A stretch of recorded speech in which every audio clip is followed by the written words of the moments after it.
1타 강사와 함께하는 경제1타 해법. 오늘은 자산관리 고민을 대신해 주실 전문가를 모셨습니다. 김현우 소장님 어서 오세요. 네, 안녕하세요. 김현우입니다. 자산관리 비법. 그런데 나는 자산 하나도 없어 하시는 분들일수록 더 집중하셔야 됩니다. 이제 관리할 자산을 만들기 위해서 우리가 평상시 생활 습관이라든가 재테크 습관을 잘 들여야 되거든요. 오늘 그런 내용들 제가 1타 강사로서 소개해 드리도록 하겠습니다.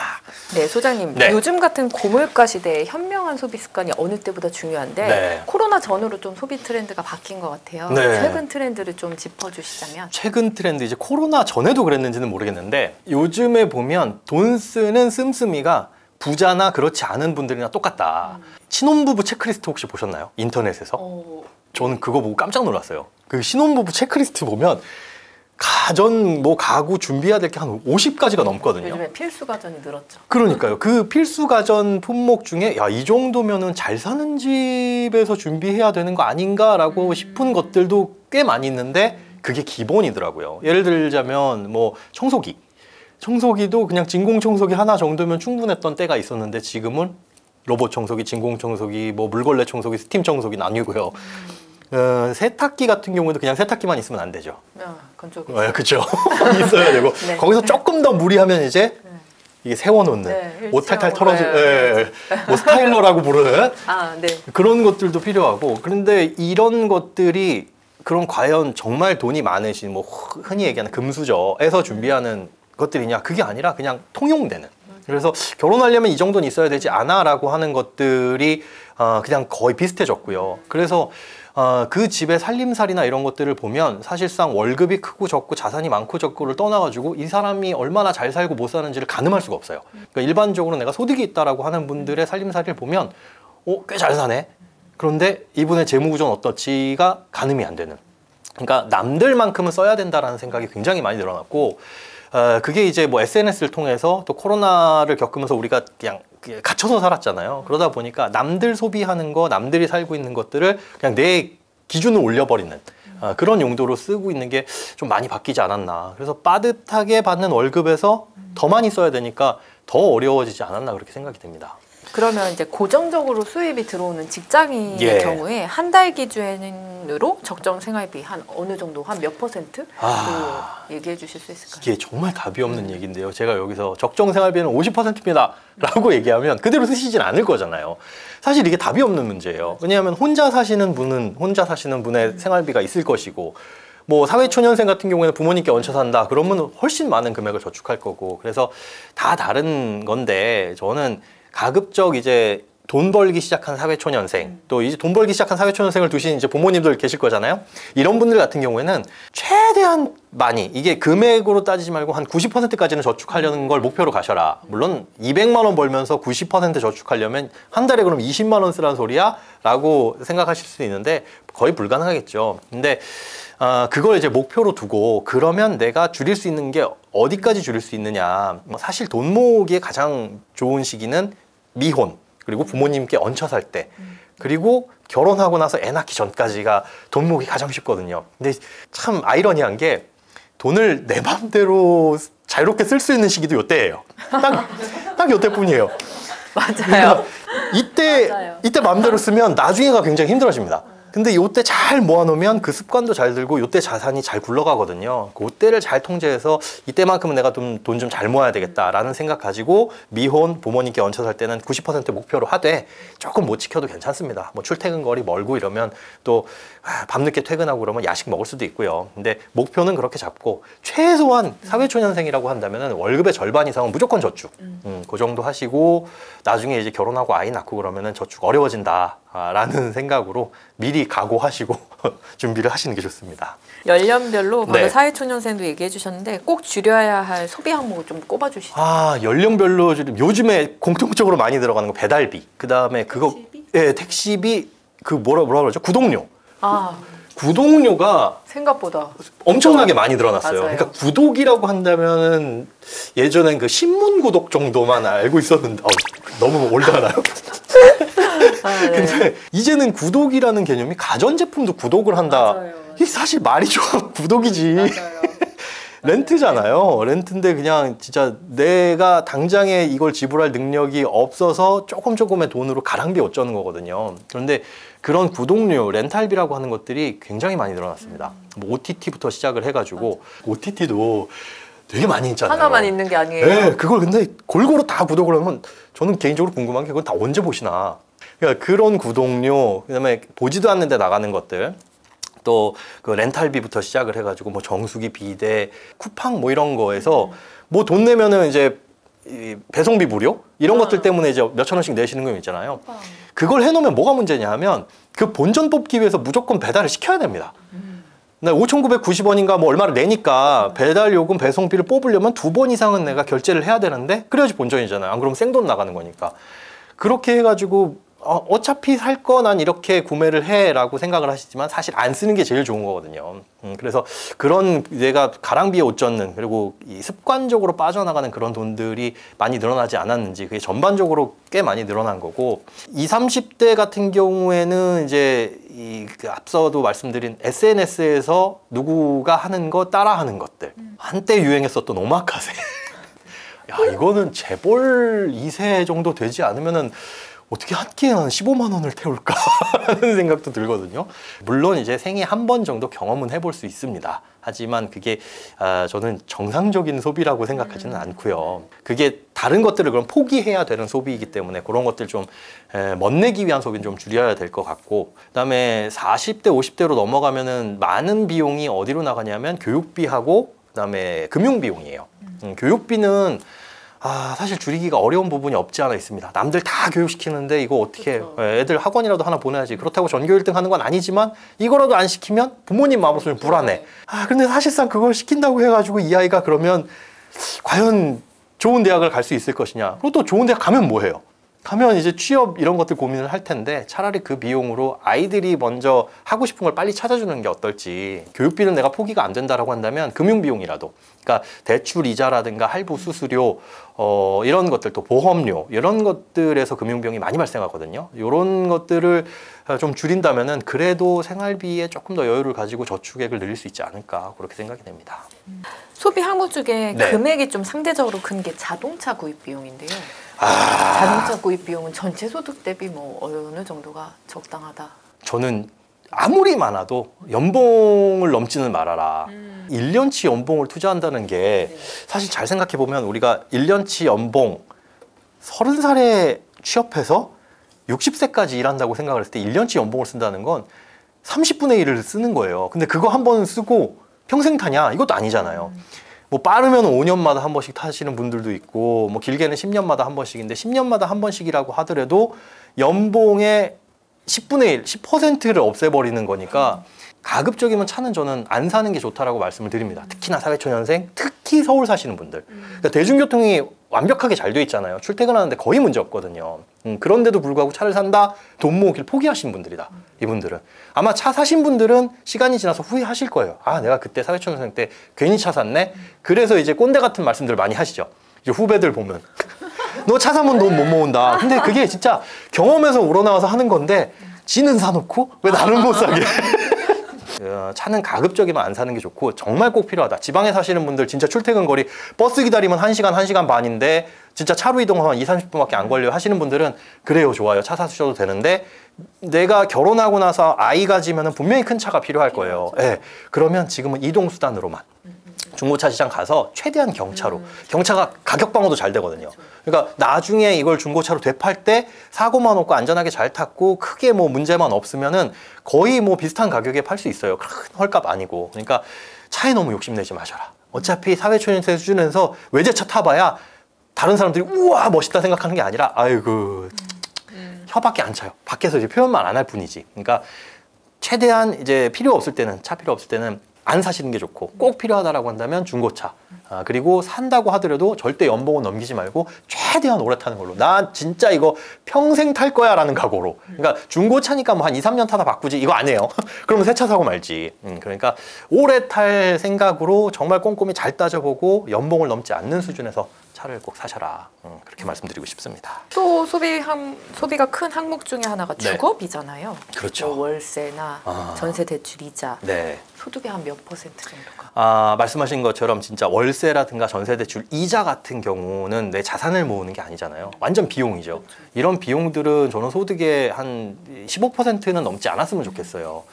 이런 거 저런 거 따져보면 그럼 소득이 500만 원이면은 뭐 60만 원, 70만 원 써도 되는 거냐?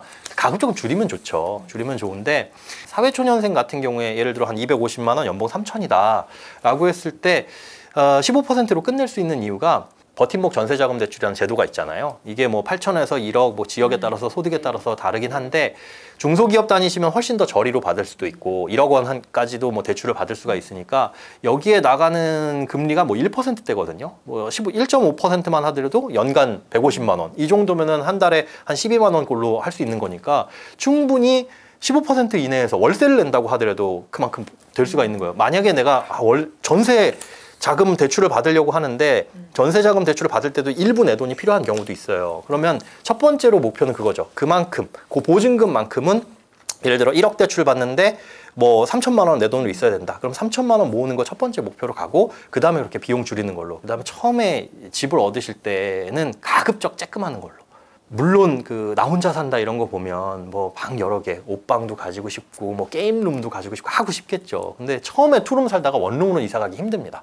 그 짐 줄이고 버리고 뭐 하고도 아깝기도 하고 뭐 15평 집에 살다가 10평 집으로는 답답해서 못 산다는 그 생각이 들어요. 그러니까 처음에는 그냥 답답하더라도 침대 하나 놓고 책상 하나 놓고 그냥 밥 한 끼 뭐 어느 정도 해 먹을 수 있는 라면 하나 끓여 먹을 수 있는 요 정도 불편함을 좀 극복하시고 그 다음에 조금씩 늘려가는 쪽으로 가지 처음부터 너무 과하게는 가지 마셔라. 그렇게 정리를 하고 싶습니다. 요즘에 집 살 때 다들 영끌이라고 많이 하잖아요. 네. 최대한 대출을 이제 끌어서 살려고 하는데 네. 소득 대비 어느 정도까지 이제 대출을 받아서 집을 사는 게 적정하다고? 전 영끌 하시라고 말씀드리고 싶어요. 예, 왜 영끌하고 말씀드리냐? 이 영끌의 개념이 친구, 지인, 뭐 어디 대부업체 이런 것까지 받으라는 게 아니라 제도권 내에서 하게 되어 있는 최대한. 근데 그게 어차피 DSR 1금융권에서는 40%. 그러니까 내 1년 연봉 대비 1년 동안 갚는 원금과 이자의 합계액이 40%를 못 넘습니다. 근데 그 규제 안에서만 한다면 지금처럼 금리가 오르더라도 크게 부담이 없어요. 우리가 코로나 시기에 주택담보대출, 이 주택 규제가 굉장히 강력했잖아요. 근데 그러고 나서 지금 집값도 많이 떨어졌고 금리도 많이 올랐는데도 뉴스를 보면 뭐 하우스포 이런 얘기가 잘 안 들리는 이유가 뭐냐면 그때 규제가 너무 셌기 때문에 그냥 받을 수 있는 수준에서만 받아놓은 거예요. 그 규제대로 받았다면. 그러면 금리가 올라도 문제가 없는 거죠. 그렇기 때문에 이제 규제를 해놨던 거고. 그런데 그 규제를 벗어나서 안 되는 신용대출이라든가 뭐 지인대출, 대부업체 대출까지 받아가지고 진짜 그야말로 나의 영혼뿐만 아니라 조상의 영혼까지 끌어모아가지고 하신 분들은 지금 어려운데 그런 영끌 말고 제도권 내에서 하게 돼 있는 대출은 받으셔라. 원래 주택담보대출 같이 자산을 늘려가는 대출 같은 경우에는 최대한 많이 받고 최대한 길게 받아가지고 조금씩 갚아나가는. 왜냐하면 물가 상승 생각해보면 지금의 만 원이 10년 후의 만 원은 아니거든요. 지금 주택담보대출 내가 100만 원씩 갚고 있다고 하더라도 이게 10년 후, 20년 후, 30년 후가 되면 그 가치는 떨어져요. 하지만 물가가 오르면 오를수록 자산 가치는 올라간다는 거니까 집값은 오르게 되어 있고요. 최소한 그 물가 상승분만큼은 쫓아가겠죠. 그러니까 그런 대출은 무서워하지 말고 뭐 규제 내에서 충분히 받으시되 다만 지금 내가 감당할 수 있다고 해서 풀로 받았다. 그런데 앞으로 출산의 계획이 있다거나 그럼 이제 맞벌이에서 외벌이로 전환된다거나 지출이 늘어난다거나 하는 계획이 있는 분들은 그런 최악의 상황까지는 가정을 하고 예, 맞벌이로 우린 600만 원 버니까 그래 한 달에 200만 원 쓰고 400 정도까지는 원리금 상환할 수 있어 이렇게 했다가 맞벌이가 무너지게 되면 완전 와장창 깨지거든요. 그래서 그런 부분들은 좀 고려를 해 두시고 대출을 받으실 때 규제 안에서는 어느 정도 받으셔도 된다라고 말씀드리고 싶네요. 1인 가구의 소비 네. 지출 중에 비중이 늘어나고 있는 게 음식과 숙박. 아까 뭐 배달료 네. 얘기를 해주셨기도 했는데 뭐 아마 그런 이유겠죠. 1인 가구에게 맞는 소비 방법, 현명한 소비 방법을 알려주신다. 예전에는 가급적이면 집에서 해 드세요라고 말씀드렸는데 요즘은 안 되겠더라고요. 너무 비싸고 오히려 1인 가구 같은 경우는 해놓으면 버리는 게 더 많아요. 맞아요. 김치 아니면 김치도 나중에 이제 묵은지가 돼가지고 웬만한 밑반찬들은 해먹는 것보다는 사서 먹는 게 낫고 요즘에는 밀키트들도 굉장히 잘 나와 있더라고요. 그래서 그런 것들 내가 좋아하는 음식들 뭐 찌개류나 이런 것들은 저도 그렇게 해서 먹거든요. 구매처별로 다량 구매들이 있어요. 뭐 10팩 뭐 이런 식으로. 근데 그거 10팩만 사놓으면 물려요. 저도 부대찌개 지금 한 2팩 정도가 거의 한 달 넘게 회수가 안 되고 있는데 노하우를 말씀드리면 싸기는 쌉니다. 그렇게 먹는 게 배달이나 어디 음식점 가서 먹는 것보다 그 실제로 프랜차이즈에서 판매하는 밀키트들이거든요. 그런데 똑같은 뭐 2인분, 3인분 키트가 훨씬 싸게 나와요. 당연히 그 재료비만 받는 거니까. 그런데 한 가지 식품만 사면 물리니 한 4-5개 팩으로 묶음 구매하면 싸게 살 수 있는데 한 팩에 막 3,500원, 뭐 4,000원 안쪽으로. 그럼 한 끼에 생각해보면 반만 해 먹으면 5,000원 안쪽으로 해결이 돼요. 근데 하나만 사놓으면 물리니까 좀 여러 가지 종류로, 2-3가지 종류로 해가지고 월화수 혹은 아침, 점심, 저녁을 따로 먹더라도 그렇게 해서 이제 밀키트로 소비하는 게 요즘은 좀 싸게 먹히더라. 그래서 마트 가가지고 직접 해먹는 것보단 묶어가지고 묶음 구매로 다양하게 사 먹는 게 아무래도 물리지 않게. 근데 그거 말고는 외식이나 이런 것들은 너무 비싸요. 뭐 자영업자분들한테는 죄송한데 와, 김밥 한 줄에 뭐 4,000원, 4,500원 이러니까 어쩔 수 없습니다. 그 외식 비중을 줄일 수밖에 없는 거고 집에서 해 먹는 거 그게 내 인건비라고 생각을 하시고 그렇게 드시는 게 제일 낫지 않을까 싶네요. 가계부 많이들 쓰시잖아요. 가계부를 쓴다면 어떤 목표와 방법으로 쓰는 게 좋을까요? 저는 가계부 쓰지 말라고 말씀드려요.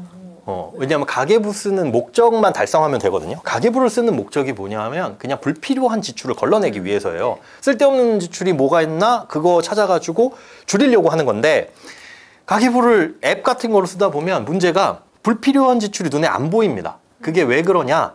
가계부 앱의 카테고리가 잘못돼 있어요. 가계부 앱의 카테고리를 보면 식비, 교통비, 뭐 의료비, 교육비 이런 식으로 구분이 돼 있거든요. 근데 정말 많이 쓰는 게 어디냐면 좀 전에 질문에서 나왔지만 식비예요, 식비. 지금 이번에 연말정산 하실 때 아마 뭐 내 세전 연봉 이만큼이야? 근데 돈 다 어디 갔어?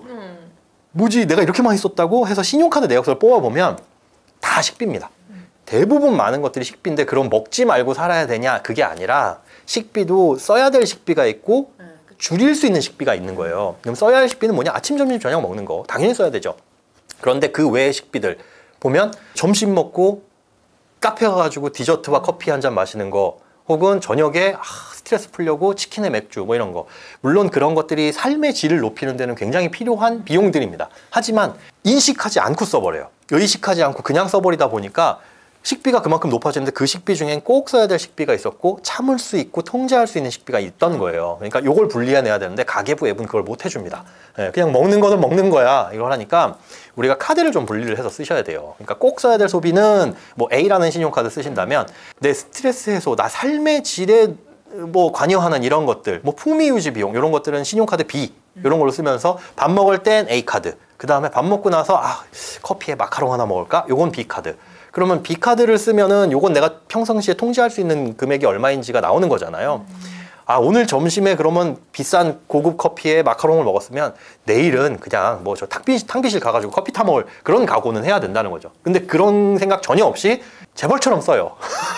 재벌처럼. 또 어차피 월급 들어오면 신용카드 값은 월급으로 메꿔질 거야 라는 생각에 쓰다 보니까 돈이 안 남는 거죠. 그러니까 그런 소비들만 발라내야 되는데 가계부를 쓰는 것만으로는 그게 안 된다. 그래서 지출 단계에서 카드를 좀 분리해서 체크카드로 쓰시든 뭐 아니면 별도의 용돈 신용카드를 만들든 해서 금액을 딱 정해놓고 한 달에 얼마 쓸 거야? 그러면 이번 주에 많이 썼으면 다음 주에는 안 써야지. 이번 주에 오마카세 갔으면 다음 주에는 난 한 푼도 못 써. 아니면 다음 주에 오마카세를 가기 위해서 나는 이번 주에는 커피 한 잔 안 마실 거야. 이런 소비면 괜찮아요. 근데 그런 거 없이 오마카세도 가고 뭐 어디 커피도 마시고 재벌이다. 재벌 됐을 때나 그렇게 쓰셔라. 그거 통제하지 않으면 평생 통장에 잔고는 없습니다. 어쩔 수 없는 거예요. 저도 이 부분이 궁금한데 소비를 줄이는 것과 소득을 늘리는 것 우선시 돼야 할 행동은 무엇일까요? 당장에는 소비 줄여야죠. 소득 늘리는 거 쉽지가 않거든요. 물론 이제 그래 나 오늘 저녁부터 배달 알바 할 거야 라고 맘먹으면 할 수는 있어요. 배달 알바 저도 해봤거든요. 야 최대한 진짜 어디 기다리는 시간 요때 그냥 그 배달 앱 켜가지고 도보 배달 해보니 피크 시간대 아니면 거의 안 잡히고 피크 시간대라고 하더라도 최저임금도 안 나와요. 배달 알바라든가 이런 것들 나하고 내 업무하고는 전혀 관련이 없는 것에서 소득을 늘리는 건 아주 일시적인 거예요. 아주 일시적인데 뭐 없는 것보다는 낫겠지만 그거는 일시적인 거고 한계가 있으니까 그걸로써 소득을 늘릴 생각은 하지 마시고 일단 소비 줄이는 거 먼저. 그게 가장 손쉽습니다. 앞서 말씀드린 대로 용돈이나 외식비 뭐 이런 비용들 줄이는 게 1번이고 그 다음에는 소득을 어떻게 늘릴까를 늘 꾸준하게 고민을 해야 되는데 아르바이트나 이런 것들도 좋지만 그게 내 일과 내 업무와 관련이 있는 것 혹은 내가 지금 A라는 일을 하고 있지만 나중에는 B라는 일을 하고 싶어 라고 한다면 그 일을 배우거나 나의 능력을 좀 키울 수 있는 것들로 장기적으로 가야지 단기적인 아르바이트 같은 거는 크게 도움은 안 되더라.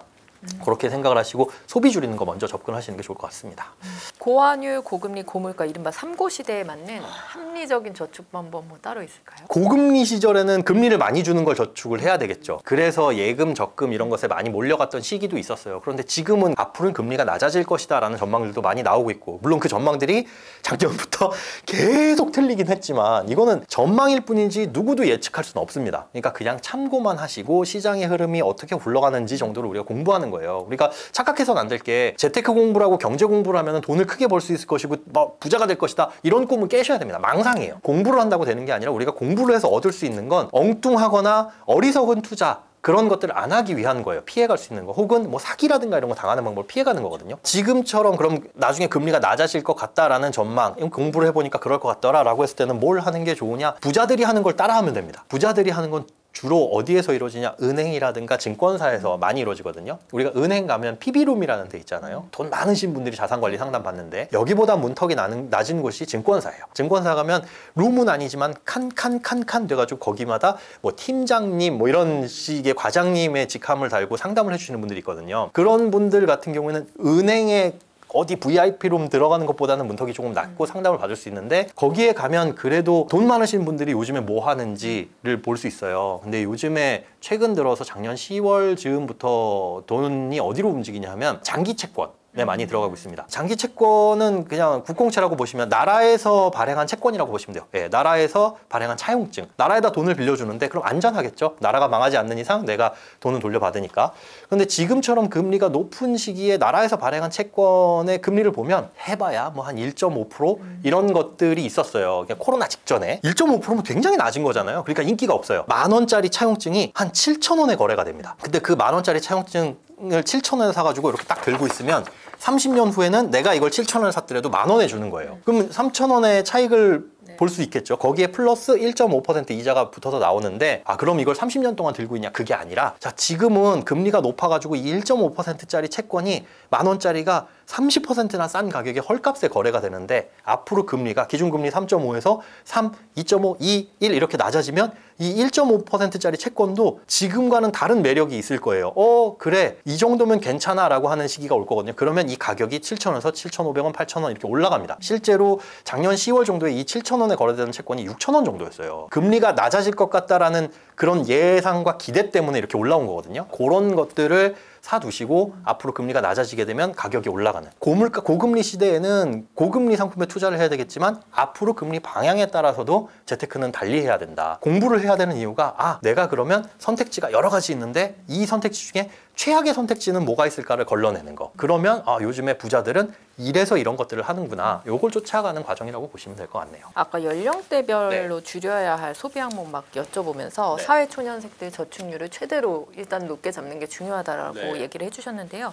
그럼 초년생이 돈 모으기 좋은 적금이나 예금, 뭐 CMA 추천해 주실 게 있으시다면? 일단 가장 기본적으로 모든 사람들이 갖고 있어야 될 거 CMA 통장. 요즘에 뭐 파킹 통장 이런 것들 은행에서 많이 만들고 있는데 그냥 비상금, 여윳돈, 통장에 놀고 있는 돈은 모조리 여기다 다 끌어 모아야 되고 특히나 비상금은 최우선적으로 확보를 하셔야 돼요. 간혹 가다 보면 비상금 전혀 없이 그냥 뭐 예금하고 적금 정도만 가입하시는 분들이 있는데 물론 돈을 모으는 데는 좋지만 내가 지금 통장에서 현금 인출할 수 있는 돈이 전혀 없다면 돈 쓸 일 있을 때 이게 깨집니다. 예금하고 적금들이. 혹은 꼬박꼬박 넣어야 되는 적금을 못 넣거나 그런데 돈 쓸 일 나는 없어 라고 생각하더라도 실제로 보면 매달 쓰진 않지만 꼭 크게 들어가는 돈들이 있기는 있거든요. 뭐 부모님 생신, 어버이날, 뭐 설, 추석 이럴 때. 그래서 사회초년생들 같은 경우에는 일단 비상금 확보 먼저. 그럼 그 규모가 어느 정도냐? 그냥 한 달치 내지는 두 달치 월급 정도 모아보고 1년 생활해 보니까 아, 나는 한 달치 월급 가지고는 도저히 비상금 충당이 안 되더라. 그 개인 상황에 맞춰가지고 1년 정도 지난 후에 늘리거나 줄이거나 하시고 그 다음에 예금 적금을 하시는 게 좋은데, 청년 같은 경우에는 이제 나라에서 해주는 것들 많이 있잖아요.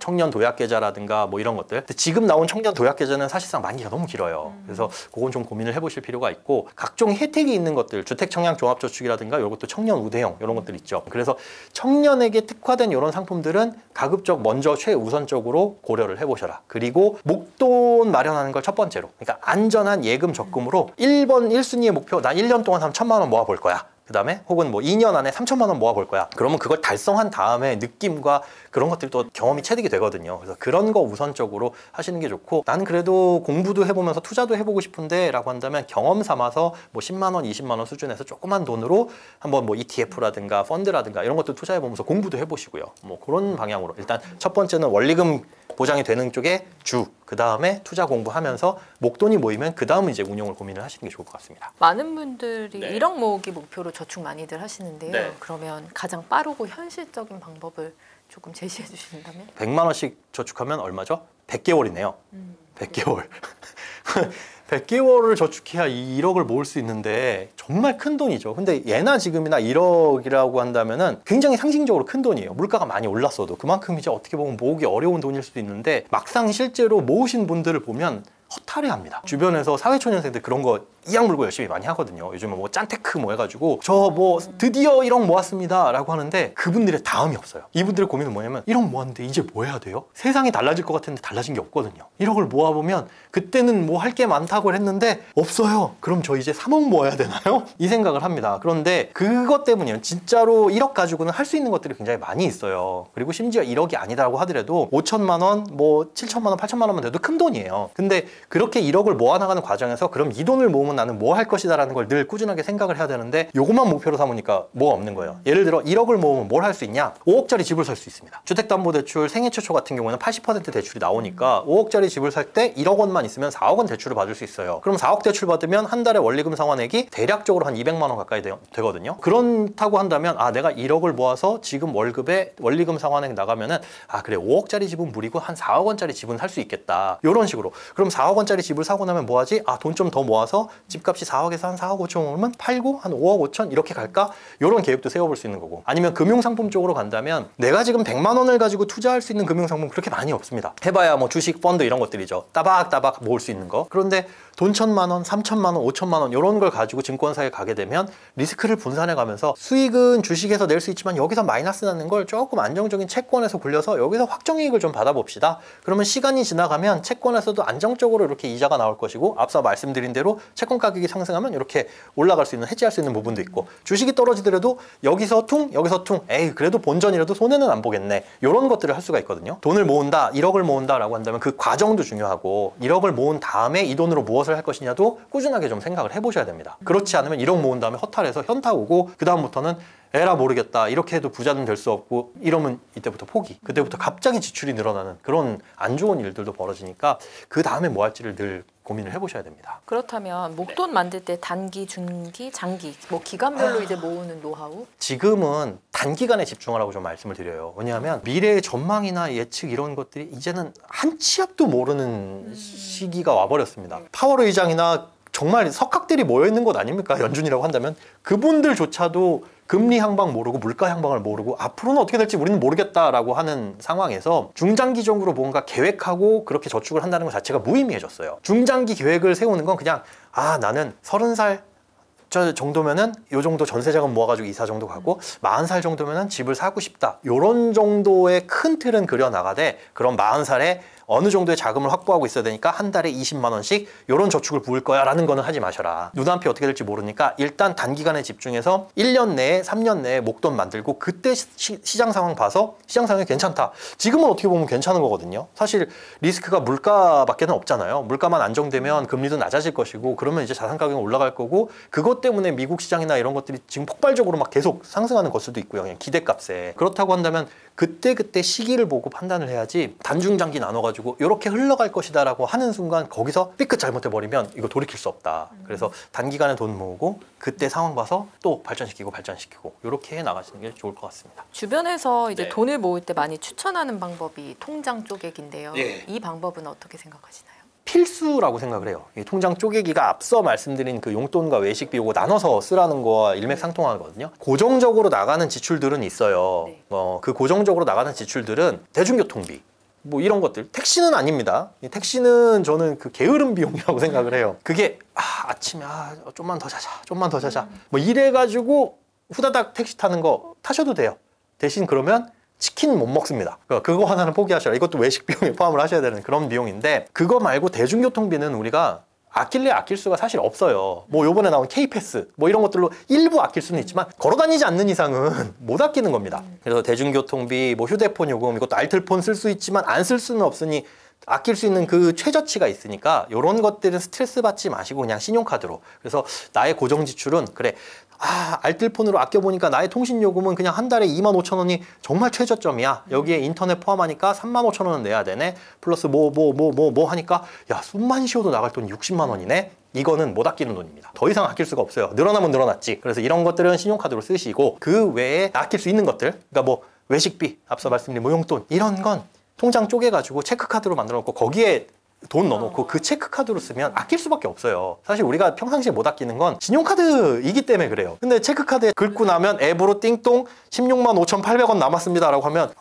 내가 이렇게 쓰면 안 되겠네, 이 감은 오거든요. 근데 신용카드를 쓰는 거는 얼마 긁었습니다 라는 것만, 그래 뭐 다음 달에 갚으면 되는 거지. 그래서 꽉 채웠으면 끝나버려요. 그럼 돈이 남질 않죠. 그래서 통장을 쪼개가지고 용돈이나 외식비 이런 거 아낄 수 있는 것들은 쪼개서 쓰시고, 그 다음에 비상금 통장 따로 두고, 매번 빠져나가는 그 고정적인 지출은 주거래은행에서 뭐 신용카드로 빠져나가게끔 하거나, 아니면 그냥 어차피 매달 똑같이 나가는 거니까 비상금에서 빠져나가도록 하거나. 그래서 기본적으로 3개 정도 통장 두시는 게 좋고, 그 다음에 플러스 이제 저축, 예금, 적금, 뭐 펀드 이런 것들이 나가는 통장은 뭐 수십 개를 만들어도 좋습니다. 여기서는 이제 돈이 불어나는 통장이니까. 그래서 통장 쪼개기가 어떻게 보면 돈 관리의 기본이다. 프리랜서 분들은 네. 급여를 받는 이제 직장인보다 수입이 일정하지가 않잖아요. 그렇죠. 이분들은 좀 저축을 어떻게 하면 좋을까요? 적금은 하지 마세요. 적금이 목돈 모으려고 하는 거잖아요. 근데 프리랜서 같은 경우에는 소득이 들쭉날쭉합니다. 근데 그 프리랜서도 직종에 따라 달라요. 계절을 타는 프리랜서가 있고, 그렇지 않고 그냥 내 직업이 불안정한 프리랜서가 있어요. 뭐 그런 특성이 있는지 아니면 계절을 타는 특성이 있는지에 따라서 다릅니다. 그런데 매달 따박따박 얼마씩 저축하는 게 이 소득이 달라지게 되면 유지가 안 되는 경우 있거든요. 그럼 나는 돈을 못 모아. 나는 이게 프리랜서라서 돈 모으기 힘드네. 이렇게 생각할 수 있는데, 어차피 적금 드는 이유가 1년 만기 들어서 목돈 마련하는 거니까 이것만, 궁극적인 목표만 우리가 해결하면 돼요. 그래서 그냥 비상금으로 다 몰아넣으셔라. 그래서 그 비상금이 내가 원래 200만 원만 있으면 되는데 300 이상 모였네, 500 이상 더 모였네 하면 그거 뜯어가지고 그냥 예금 넣으시거나, 뜯어가지고 다른 것에 투자하시거나. 그리고 비상금 수준을 조금 넉넉하게 잡는 게 좋아요. 근로소득자들은 그냥 꾸준하고, 내가 잘못하거나 혹은 내가 진짜 회사를 나 그만둘래 하지 않으면 끊어지지가 않잖아요. 근데 프리랜서 분들은 그 소득이 언제 끊어질지 모르니까 1년 동안 총수입, 그러니까 이건 세금 뭐 5월에 종합소득세 신고하는 그런 거 말고 통장에 들어온 돈, 이거는 파악하기 쉬우실 거예요. 2023년에 은행 앱 들어가셔가지고 1월부터 12월까지 나한테 입금된 거, 이게 총수입이죠. 그러면 그 총수입 나누기 12달 해가지고 평균을 내보시고, 이거보다 적게 받은 달이 몇 달이나 있는지, 그러면 내가 평균 소득이 300인데 250 받은 달 3달, 200 받은 달 3달 뭐 이렇게 있다. 그러면은 450만 원 정도는 평균보다 못 받은 거잖아요. 요 정도는 비상금으로 모아 있어야 이렇게 적게 받은 달에 어느 정도 충당은 되겠죠. 그래서 그거 플러스 알파 정도, 뭐 경조사비도 내야 되니까. 그래서 비상금 조금 넉넉히 갖고 있어야 마음의 여유도 생깁니다. 적금에 너무 강박을 느끼실 필요 없어요. 기본적으로 해야 될 뭐 주택 청약이라든가 이런 것들만 남들 하는 거 기본적으로 해두시고, 우리가 목돈 모으는 데는 오히려 프리랜서가 더 좋을 수 있다. 그 다음에 플러스 하나, 이제 5월 되면 스트레스 받으실 거예요. 5월 됐으니까 종합소득세 신고하고 되면 남들 안 내는 세금을 더 내게 될 수 있거든요. 남들은 연말정산 때 환급 봐서 13월에 보너스니 뭐니 하는데 이제 토해낼 시기가 옵니다. 그래서 그 세금 비용들, 이런 것들도 미리 준비를 해두셔야 되고, 그다음에 우린 퇴직금이 없잖아요. 그 퇴직금 없으니까 남들보다 더 저축해야 되는데 쉽지 않죠. 많이 벌더라도 진짜 급여 소득자들이 한 2배 이상 벌어야 많이 버는 거다라고 생각을 하셔야 되고, 혹시나 프리랜서를 꿈꾸시는 분들 해보시면 아시겠지만 근로소득자 때가 웬만하면 좋다. 100만 원 줬다. 정말 크게 벌 자신이 있지 않으면 근로소득자가 좋습니다. 사장님 주머니에서 나오는 돈 받는 게 제일 좋습니다. 아까 요 얘기 사실 해주셨는데 1억을 모으는데 성공했다. 네. 그 돈을 앞으로 좀 어떻게 투자해야 될지 중장기적 계획을 세우라고 하셨잖아요. 네네. 뭐 ETF도 있고 리츠도 있고 뭐 어떤 다양한 투자 방법이 있는데 그 중에서 좀 금융 상품으로 굴린다고 한다면 앞서 말씀드린 국공채, 장기 국공채 이런 것들도 투자하시는 건 괜찮을 것 같아요. 그다음에 향후 한 1, 2년 내에는 금리가 떨어지겠죠. 낮아지겠죠. 그런 기대로 가는 거고 혹시나 안 떨어진다. 이게 뉴노멀이다. 뭐 그런 얘기도 있어요. 네, 맞아요. 기준금리가 우리가 사실 저금리 1%, 뭐 0%의 금리가 익숙해졌던 건 그게 장기간 오래됐기 때문이거든요. 근데 그게 정상이라고 생각하고 지금 비정상이라고 생각을 하는데 가만히 생각해보면 그 저금리 시기가 비정상이라고 생각했던 때가 있었어요. 그 초기에는. 근데 온 세계가 저성장 국면에 접어들면서 아 이제는 성장도 꺾어지고 지구촌이 노화하고 있어. 우리는 성장도 잘 안 될 것이고 그럼 금리도 이게 정상이야 라고 생각을 했는데 코로나를 겪으면서 금리가 확 올라갔고 그래서 비정상이라고 생각했지만 미국 보세요. 미국은 특히나 경기가 굉장히 뜨겁잖아요. 고용도 안 줄어요. 실은 그러다 보니까 물가도 안 떨어지고. 그러니 가만히 있어봐. 지금 이 금리 5.5% 금리가 정상금리 아니야 라는 주장들이 슬슬 고개를 들고 있다고요. 그렇게 될 수도 있어요. 그러면 지금 갖고 있는 채권은 예를 들어 장기채를 가지고 있다. 그럼 그거 30년 동안 가져갈 수도 있겠죠. 그런 리스크가 있기는 하지만 그래도 분산을 해야 되니까 분산을 해놓고 그런 장기채를 가지고 간다라는 그 일부 개념하고 그 다음에 그 1억 원이 있으면 내가 일을 하지 않아도 돈을 벌 수 있게끔 채권에서도 이자는 나오지만 사실 채권 이자 보고 들어가는 것보단 이 채권 매매 차익 7,000원이 10,000원 되는 거 이거 기대하고 가는 거거든요. 그러면 돈이 따박따박 나올 수 있게끔 배당주라든가 혹은 뭐 리츠라든가 이런 주식이나 뭐 투자 상품들이 있어요. 리츠는 쉽게 얘기해서 부동산 공동구매 해놓은 뭐 주식 상품이라고 보시면 되는데 이런 것들이 어떤 특성이 있냐면 금리가 높아지면 얘네들이 매력이 없습니다. 지금 생각해보면 그런 거예요. 오피스텔 월세 줬는데 임대료가 연 수익으로 따졌을 때 한 4% 나와. 그런데 이거는 내가 세금도 내야 되고 뭐 보일러 망가졌어요. 변기 막혔어요. 뭐 이런 고민거리도 해결해 줘야 되는 그 리스크가 있잖아요. 그렇게 생각하면 4%가 그렇게 크게 높은 건 아닌데 요즘처럼 금리가 높을 때는 야 어디 한국전력 채권에만 넣어놔도 4% 주는데 굳이 그걸 여기다 왜 넣어놓냐 하시는 경우들이 있거든요. 그래서 이렇게 금리가 높을 때는 그런 상품들의 매력이 떨어져가지고 가격이 낮아집니다. 그런데 금리가 낮아지면 이게 다시 올라오겠죠. 근데 얘네들이 주는 배당이라든가 이런 것들을 보면 그냥 그대로거든요. 뭐 적은 거는 4에서 많은 거는 8% 정도 이렇게 주는 것들이 있어요. 그런 리츠라든가 아니면 배당 많이 주는 주식들도 일부 가지고 있으면서 현금으로 발생시키는 거. 앞서 소득을 늘리는 게 굉장히 어렵다라고 했는데 자산이 있으면 그 자산도 꾸준한 월 수익을 늘릴 수 있도록 자산 가치가 상승하는 거 우리가 부동산 생각하면 쉬워요. 수익형 부동산이라는 게 있고 이 자산 가치가 상승하는 부동산 있잖아요. 나는 재개발, 재건축 보고 여기에 뭘 투자할 거야. 뭐 10년이 걸리든 20년이 걸리든 그럼 여기선 매달 따박따박 돈 나오는 걸 생각하는 게 아니라 1억을 넣는데 얘가 10억이 되길 기대하는 거고 그게 아니라 나는 반지하라고 하더라도 여기 8천만 원이면 반지하를 할 수 있네? 새끼고 근데 한 달에 20만 원, 30만 원씩 나와.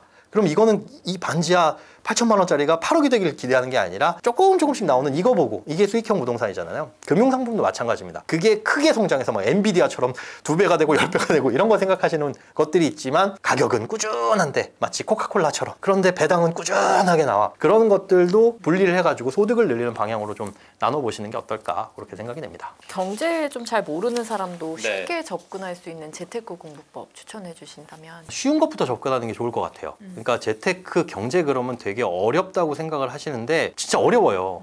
그런데 우리가 평상시에 겪고 있는 모든 것들이 사실은 경제활동이거든요. 그래서 주식 이런 것도 너무 어렵게 멀게 생각하지 마시고 뭐 내가 마음에 드는 기업의 종목, 주식 이런 것도 한 주 사보면 그거에 대해서 공부도 하게 되고 주식을 샀는데 배당금이라 나왔네? 배당금이 어떻게 지급되는 거지? 하면서 호기심을 가지고 공부를 해보시면 좋을 것 같고 만약에 그런 호기심이 전혀 안 든다 해봤는데 난 이런 거 진짜 꽝이야 그럼 하지 마세요. 그 소질이 없다 이게 아니라 나의 이 적성과 흥미와 내 투자 성격과 안 맞는 겁니다. 간혹 그런 분들이 있어요. 이제 코로나를 겪으면서 투자를 반드시 해야 되는 거 아니에요? 라고 불안해하시는 분들이 있는데 특히나 40, 50대 분들에서 여지껏 투자 안 하고 잘 살아오셨으면 앞으로도 잘 사실 가능성이 높은 겁니다. 괜히 지금까지 안 해보던 투자 한다고 해가지고 무리해서 들어갔다가 안 해봤으니까 무섭거든요. 노심초사예요. 안전하다고 생각하는 국공채 들어가는데 국공채도 가격 변하니까 어제 1억 들어갔는데 오늘 마이너스 1.5%?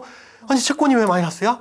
또 들여다봐요. 매일 들여다봐요. 이거는 성향이 안 맞는 겁니다. 그래서 내 투자 성향 파악하는 게 중요하거든요. 재테크 공부라는 거 나를 아는 게 먼저 시작이다. 그래서 조금씩 관심 가는 것부터 해보시는데 관심이 전혀 없고 흥미도 없고 이것 때문에 스트레스 받는다. 하지 마셔라. 그냥 예적금만 하셔도 충분해요. 그리고 그냥 남들 투자해가지고 수익 내는 거 내가 조금 소비 줄여가지고 조금 더 늘릴 생각하시고 그분들이 늘 갖고 있는 리스크 나는 없다. 이분들은 자산 가격 마이너스의 리스크가 있지만 나는 이건 전혀 없다. 다만 물가 상승으로 인한 자산 가격이 손실 보는 건 있으니까 그걸 좀 극복하기 위해서 조금 더 고금리 상품 안전하면서 그래도 금리 높은 거 요거 찾는 노력은 해야죠. 나는 안전 추구형이야 라고 한다면 예금 적금 외에도 그만큼 안전하면서 수익을 조금이라도 더 내줄 수 있는 건 뭔지 그거 공부하시는 쪽으로 자신에 맞게끔 공부하시는 게 좋을 것 같네요.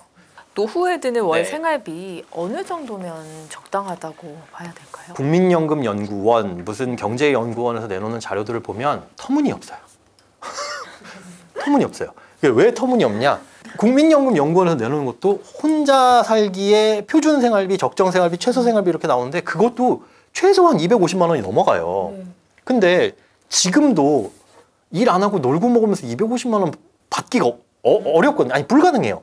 그 250만 원 벌 수 있으면은 뭐 일 그만두고 그냥 그만큼만 쓰면서 먹고 살죠. 근데 노후라는 개념은 내가 일도 안 하고 소득이 끊어진 상태에서 250만 원씩 필요하다는 건데 그럼 그걸 어떻게 충당을 할 것이냐. 심지어 그게 최저 생활비고 표준 적정 생활비라고 한다면 그거보다 더 많은 돈. 우리가 어디 가서 외식 한번 하고 뭐 어디 놀러도 가고라고 한다면 그 돈이 더 필요하다는 건데 이거는 조사를 할 때 은퇴 시기에 가까우신 분들 50대, 60대 분들한테 한 달에 얼마 있으면 적정하세요?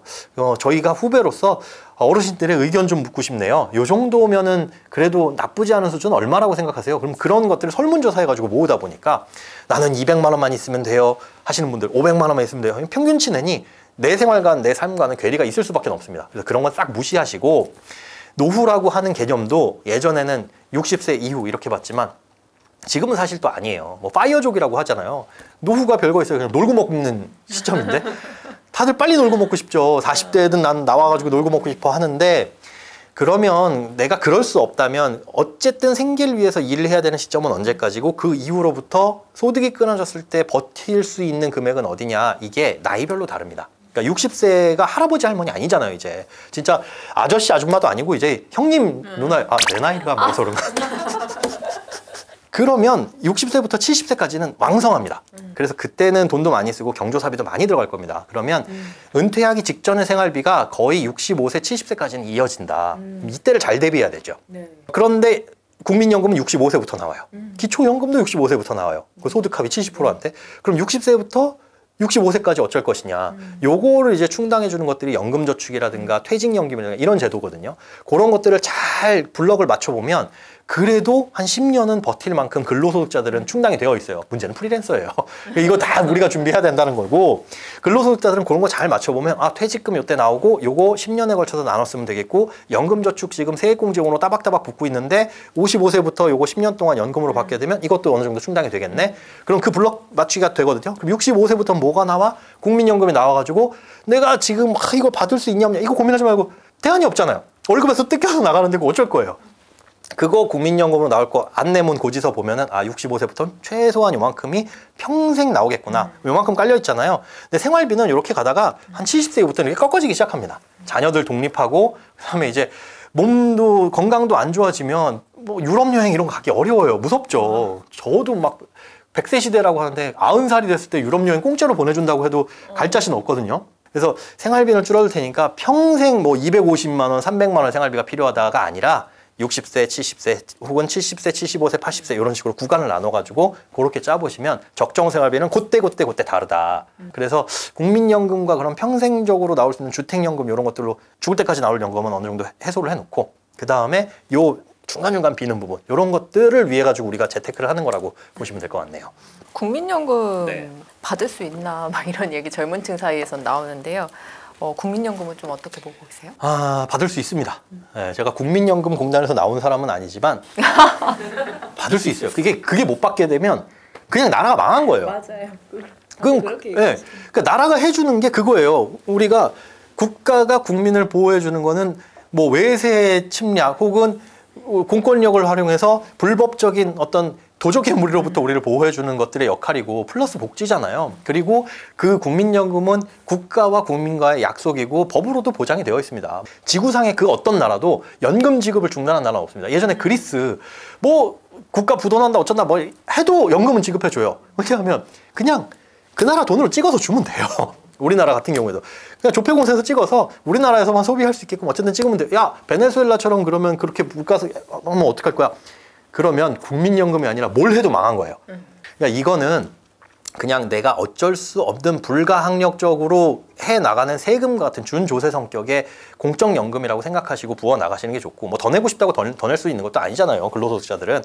그거 해놓고 그걸로 부족한 것들이 뭐가 있는지를 고민을 해보셔야 되고 국민연금을 대체한다라는 생각으로 가지 마시고 보완하는 거. 국민연금은 엄연하게 65세부터 나오는데 소득 대체율도 40% 수준밖에 안 돼. 그러면 그 부족한 부분을 어떻게 메꿀 것이냐. 그걸 고민하셔야지 이걸 뭐 대체할 수 있는 게 뭐가 있을까? 어차피 대체도 안 되는 거고요. 국민연금 그냥 믿고 가시는 게 좋습니다. 그런데 저는 일찍 받을 거예요. 60세부터. 그러니까 원래 65세부터 나오는데 60세부터 받으면 30%가 날아갑니다. 맞아요. 네. 근데 그 30% 날아가더라도 저는 일찍 받아서 조금 그만큼 덜 쓰면 되죠. 쌩쌩할 때 한 푼이라도 더 쓰자. 왜냐하면 65세까지 기다렸는데 제가 66세에 사망하면 어떡해요. 차라리 5년 땡겨받고 뭐 오래 살면 감사합니다죠. 하늘에 감사합니다. 그럼 네. 노후 대비 방법으로 주택연금 생각하시는 분도 많은데 네네. 주택연금의 장단점이나 일단 주의해야 할 예, 주택연금이 뭐냐? 내 집을 담보로 대출을 받는데 연금의 형식으로 받는 거예요. 주택담보대출을 받으면 목돈이 나오죠. 뭐 5억짜리 집이 있는데 난 진짜 가진 돈이 통장에 하나도 없고 그냥 5억짜리 집 한 채밖에 없어. 그럼 돈이 필요하니까 이 돈을 담보로 대출을 3억을 받았다. 그러면 은행에서 3억을 통장에 꽂아주겠죠? 다음 달부터 원리금 여기에 나가야 됩니다.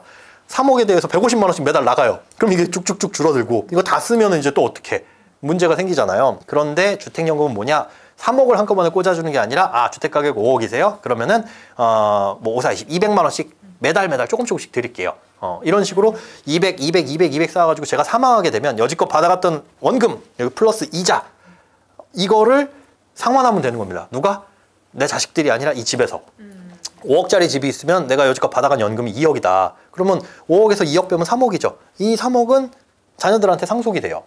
만약에 근데 집값이 5억인데 내가 받아간 연금이 8억이다. 혹은 2억을 받았는데 집값이 폭락해가지고 1억이 됐다. 이래도 추가적으로 달라 그러지 않습니다. 이걸로 끝나는 거예요. 어쨌든 이렇게 주택이라는 자산을 현금화시킬 수 있는 거예요. 저는 그래서 이제 주택연금도 나중에 가서 활용을 할 생각이고 일단 주택 가격에 따라 가지고 한 60세에 신청한다 그러면 대략 시세 1억당 20만 원 조금 못 되는 돈이 나와요. 그냥 계산하기 쉽게 기억하기 쉽게 1억당 20. 그러면 5억짜리 집이면 100만 원이네요. 그럼 5억짜리 집을 맡기면 죽을 때까지 100만 원 나오는 거고 70세에 신청하면 1억당 30만 원 정도. 그러면 똑같은 집 5억짜리라도 150이 나오는 거예요. 이렇게 확보할 수 있는 거고 난 좀 더 필요한데 그러면 처음에 많이 받고 나중에 좀 줄어드는 방식들도 있어요. 저는 그때 가서 그걸 고민하게 될 것 같아요. 왜? 젊었을 때 조금이라도 더 쓰자. 그리고 이거를 지금 40, 50대 어르신들, 형님, 누나들이 잘 생각하셔야 될 게 뭐냐면 부모님이 가지고 계신 집이 있습니다. 이거 주택연금 가입하라고 그냥 설득을 하세요.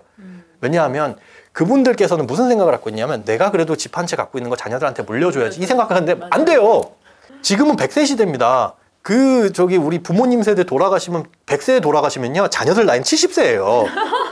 나 이때 집을 물려받았어 하는 게 의미가 없어졌어요. 이제는.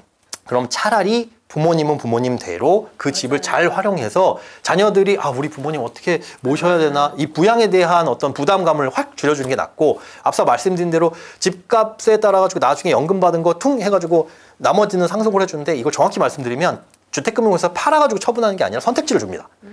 집이 있는데 자녀한테 이 집 가져가서 처분하신 다음에 저희한테 부모님이 받아가신 연금 상환을 하실래요? 아니면 저희가 알아서 공매로 넘길까요? 공매라고 하는 건 헐값에 팔릴 가능성이 높잖아요. 경공매 같이.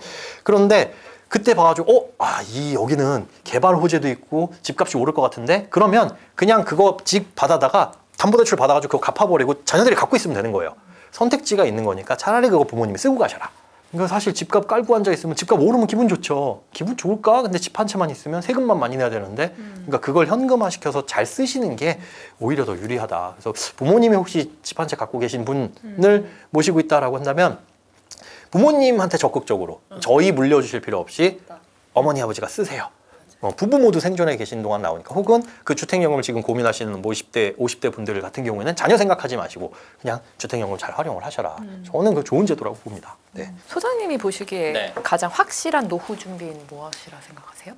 지금 하고 있는 모든 것이 확실한 노후 준비입니다. 그러니까 노후 준비라고 해가지고 따로 떼낼 필요 없어요. 앞서 말씀드린 주택연금을 예로 들자면 집을 사는 거, 나 내 집 마련이 꿈이야 라고 하는데 그걸 노후 준비라고 생각하시는 분들은 없거든요. 그냥 내 집 마련이라고 생각하시는데 그 집이 노후 대비가 될 수도 있는 거예요. 그러니까 지금 하고 있는 적금, 주택 청약, 뭐 IRP, 연금저축 이런 모든 것들이 사실은 내일을 위해서 쓰는 건데 그 내일이 내일 모레가 되고 글피가 되고 내년이 되고 내후년이 되면 이게 결국은 노후거든요. 그러니까 노후 준비해서 너무 추상적으로 생각하시면 이게 막막해요. 노후 대비 언제 하지? 어떻게 하지? 그럼 이제 닥쳐가지고 막 50대, 55대 나 이제 곧 은퇴인데 노후 대비가 안 돼 있어요 이러는데 지금 하고 있는 모든 우리 저축, 재테크 이런 행위 자체가 노후 대비다. 그러니까 걱정 마시고 불안해하지 마시고 그냥 지금 저축 잘 하시면 돼요. 그게 확실한 노후 대비입니다. 이게 엉뚱한 거 하지 마시고. 자녀들의 저축 방법으로 청약통장 추천하지 않는다고 소장님이 말씀을 네. 하셨다고 하는데 그럼 증여를 고려했을 때 자녀 저축 어떤 방법이? 증여를 고려했을 때요. 자녀에게 자산을 좀 물려주고 싶으신 분들 많이 계실 거예요. 그런데 제가 이제 뭐 라디오 진행도 하면서 그 고민 상담사를 봤는데 정말 이제 고민하지 않으셔도 되는 분들이 그걸 고민해요. 요번에 아이가 세뱃돈을 받았어요. 몇십만 원 되는데 요거를 주식으로 좀 불려줘야 되는데 나중에 이게 많이 불어나면 증여세 내야 되나요? 되게 귀여운 고민이죠. 이게 100만 원이 심지어 1000만 원이 된다고 하더라도 10배가 불어난다고 하더라도 어쨌든 증여세 면제 한도 10년 동안 미성년자한테는 2천만 원의 한도가 있고 국세청에서 애한테 세뱃돈을 주는데 100만 원이나 줬어요. 이거 안 합니다.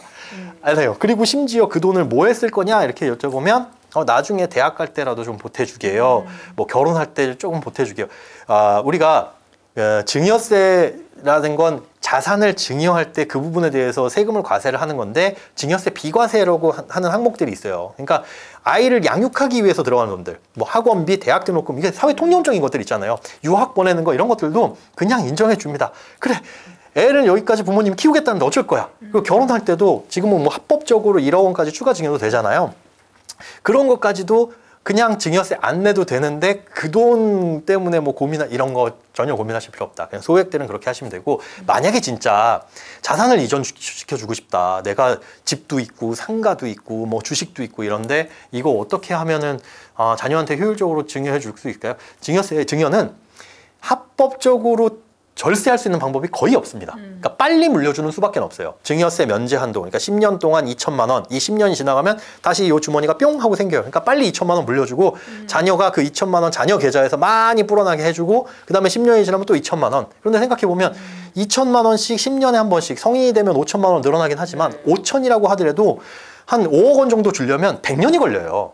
세금을 안 내려면. 그러니까 세금을 안 낼 생각하지 마시고 그 증여공제 한도를 최대한 활용하시고 증여세율이 낮은 구간에서 1억 원 내에서 1억 5천까지 이렇게 하면 5천은 면제, 1억 원에 대해서는 10% 이런 식으로 세금 좀 내더라도 빨리빨리 물려줘야 된다. 이거 말고는 증여세 그렇게 줄일 수 있는 방법은 합법적으로는 없습니다. 물론 이제 막 교묘하게 만들어가지고 법인을 만들고 뭐 그거는 저는 절세보다는 탈세의 개념이니까 국세청에서 봤을 때 어라 요놈 봐라 하는 건 탈세입니다. 그다음에 주택청약 같은 거 앞서 그 예로 들어주셨는데 주택청약으로는 자산을 모아주는 게 아니라 청약을 할 때 이점을 가지기 위해서 하는 거거든요. 근데 이게 납입 기간과 납입 횟수가 중요한데 미성년 기간에는 5년까지밖에 인정이 안 돼요. 이것도 법이 바뀌어서 올해부터 그렇게 인정이 되는 거니까 굳이 아이 태어나면서부터 막 납입을 해주실 필요는 없다. 그러니까 미성년 19세가 되기 5년 전 14세부터만 그냥 10만 원씩 모아주시는 거 뭐 그 정도 부모님이 해주셔도 최고죠. 꼭 해주실 필요도 없어요. 그건 감사한 건데 네, 남들 다 하니까 그 정도. 근데 이걸로 뭐 큰 돈 만들어주는 게 아니라 남들 다 하는 거 해주는 정도라고 생각을 하시면 될 것 같습니다. 마지막 질문 드려볼게요. 소장님께서 생각하시는 행복한 자산 관리의 노하우가 있다면? 이게 비교하면서부터 끝장나는 것 같아요. 네, 비교를 안 하셨으면 참 좋겠는데 그게 쉽지가 않아요. 늘 이제 비교를 하시면서 그래서 물어보시던 게 참 재미난 게 제가 지금은 이제 개인 상담을 안 하고 있지만 예전에는 상담을 하면 거의 첫 번째 그리고 대부분 하시는 질문이 저 이 정도면 잘하고 있는 건가요? 다른 사람들은 어때요? 30대 중반에 요 정도 벌면 많이 버는 건가요? 아니 그게 왜 중요해요? 그러니까 남들보다 못해요 그러면 어쩌지 이럴 거예요. 잘하고 있어요 그러면은 그래 만족 이것도 아니잖아요. 근데 그걸 굉장히 중요하게 생각을 해요. 거기에서 진짜 못해요라고 하는 순간 그 비교에서 내가 평균보다 못하다라는 어떤 그 낙인이 찍히는 순간 불행해지는 거거든요. 비교하지 마셔라. 그리고 심지어 남들보다 낫다고 해서 행복해할 것도 아니잖아요. 우리가 어디 저기 못 사는 나라 그런 거기에 정말 삼시세끼도 먹기 어려운 분들 이렇게 보면서 난 행복해. 이거는 그래서 조금 불쾌한 행복감 아닌가 싶어요. 그러지 말고 실질적으로 내가 자산을 관리함에 있어가지고 불행하지만 않다면 그게 제일 좋은 거 아닐까. 그래서 이제 해보지도 않은 투자하면서 노심초사하실 필요도 없다는 것과 내가 목표로 하고 있는 것들만 좀 달성을 하면 좋겠다라는 거. 그리고 코로나 때 나온 많은 말들이 이제 벼락거지 이런 말들이 나왔는데 그거 자체도 벼락부자가 되신 분들을 대비해서 났을 때 나는 이 정도밖에 안 돼라는 건데 사실 그렇게 벼락부자 되신 분들 아유 좋겠죠. 행복하겠네. 짝짝짝 박수 쳐줄 일이고 그게 전부 다 그런 건 또 아니잖아요. 하필 뭐 많은 분들이 그렇게 됐었다라고 하더라도 대다수는 아니니까 우리가 박탈감을 느끼는 건데 그냥 그분들은 그분들의 운. 나는 뭐 그 운을 갖지 못했네. 그럼 불운할 것도 없고 그냥 내가 하고 있는 것들만 내 계획 내에서 잘 하고 있는 게 좋은 것 같고 그 조그만 거에 성취감과 행복감을 느끼시는 게 제일 좋을 것 같아요. 그래서 비교라는 거에서부터 일단 벗어나셔라. 그냥 비교를 하시려면 차라리 빌 게이츠랑 비교를 하시는 게 그러면 그분은 우주에 있는 분이야라는 느낌에 크게 박탈감 안 내실 거예요. 그냥 바로 옆 사람하고 비교하는 거예요. SNS가 그래서 조금 맞아. 문제인 것 같아요. 근데 그런 비교에서부터 일단 벗어나시고 혹시나 내가 그거 비교하면서 좀 스트레스 받고 있다 그럼 인스타를 지우세요. 이런 거 지우시고 그 시간에 그냥 넷플릭스에서 드라마 하나 더 보시는 게 그게 더 행복하실 수 있을 것 같습니다. 네, 알겠습니다. 소장님 오늘 말씀 감사합니다. 네, 고맙습니다.